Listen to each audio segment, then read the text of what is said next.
ఈ యానిమేషన్ విశ్వాసులకు మరియు క్రైస్తవులకు మాత్రమే. దేవుని రాజ్యం అంటే ఇలా ఉంటుంది. తండ్రి అయిన దేవుడు ప్రజలు మతపరమైన దేశాలలో అనేకుల నిమిత్తము మత సంప్రదాయాలను పాటిస్తూ తమ జీవితాలను ఆపదలో పడేస్తున్నారని దేవుడు చూచాడు.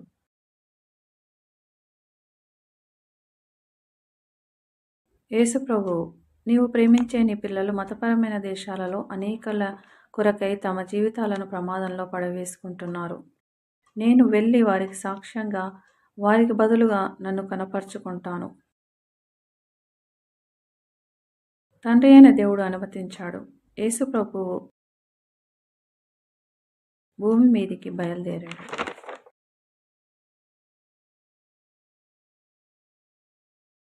ఈ మతపరమైన పట్టణము కనబడని చీకటి రాజ్యంతో ఎక్కువగా ప్రభావితం చేయబడింది. వారి మతం వారిని దేవుని ప్రేమకు దూరం చేస్తుంది. ఆ చీకటి రాజ్యం వారిని పాపంలో, తప్పుడు శాంతిలో సంతోషాన్ని ఇస్తుంది.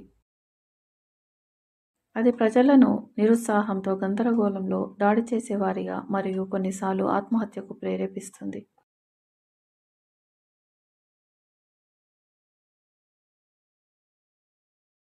ఈమె పేరు నళని. నళని ఖచ్చితమైన మతపరమైన మహిళ, కానీ నిస్పృహతో బాధపడుతూ ప్రతిదినం ఏడుస్తుంది.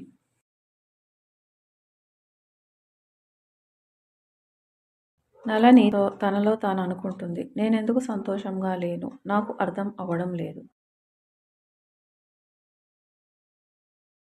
నేను ఎందుకు ఎప్పుడు నిరాశలో ఉంటాను. మతనిష్టతో ఉండడానికి ఎంతో ప్రయత్నిస్తున్నాను, కానీ నాలో ఏ సంతోషము, శాంతి లేదు.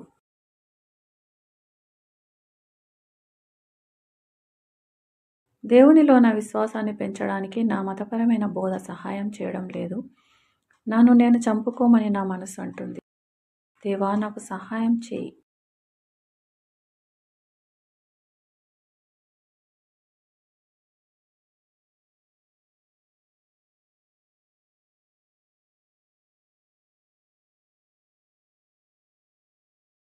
దేవా, నాకు సహాయం చేయి. దేవా, నా ఏడుపు నీవు వింటే నాకు సహాయం చేయి.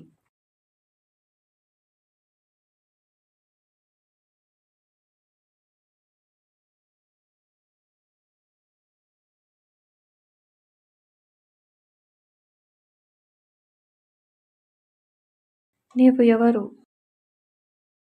నేను భూమి ఆకాశంలో సమస్తాన్ని సృష్టించాను.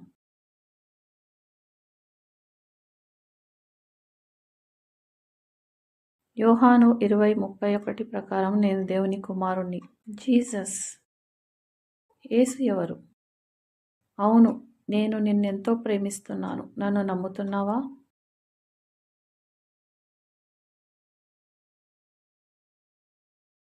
అవును, నేను నిన్ను నమ్ముతున్నాను. నీ మతం అనే నీళ్లు త్రాగే ప్రతివారు మళ్ళీ దాహం కొంటారు, కానీ నేను ఇచ్చే నీరు త్రాగేవారు ఎప్పుడూ దప్పిగొనరు. నేను ఇచ్చే పరిశుద్ధాత్మ నీరు వారిలో జీవజలంగా ఊరుతాయి. అవే నిత్య జీవంలోకి నడిపిస్తాయి. యోహాను 4:13-14.